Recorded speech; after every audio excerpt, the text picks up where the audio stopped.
Abdülbasit hani la ilahe illallah manası. La ilahe illallah manası. Yani yoktur hiç huda bir Allah Teala'dan başka. Zikrullah Muhammedur Resulullah manası.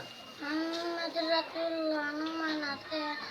Muhammed sallallahu aleyhi ve sellem Allah Teala'nın peygamberidir. Muhammed.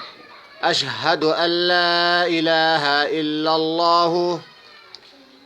Eşhedü en la ilahe illallah manası.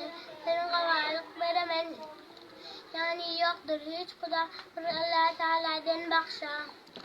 Ve eşhedü enne Muhammeden abduhu ve resuluh. وأشهد أن محمدا عبده ورسوله manası. Ben Cenab-ı Kerem'in Muhammed sallallahu aleyhi ve sellem Allah Teala'nın bendesi ve peygamberidir. Ve berekallah. Ana tamam dostlara köp salam. Aş kelimenin manasını bilmeklik köp lazım. Mollalardan sorak koran bizler kelimeni biliyoruz, manasını, maksadını bilemiz yok, da rakam olur dip. Ana köp hatarda gar manasını bilmez. Bunu bilmeklik ve öğrenmeklik lazım. O yana hem köp merdimler la ilahe illallah'ın manası yani yoktur hiç huda bir Huday Teala'dan başka diyor. Huda yani bu lafz-ı kelami davul. Bu parsuanlar çıkaran. Ana bana cevap verilmiyor.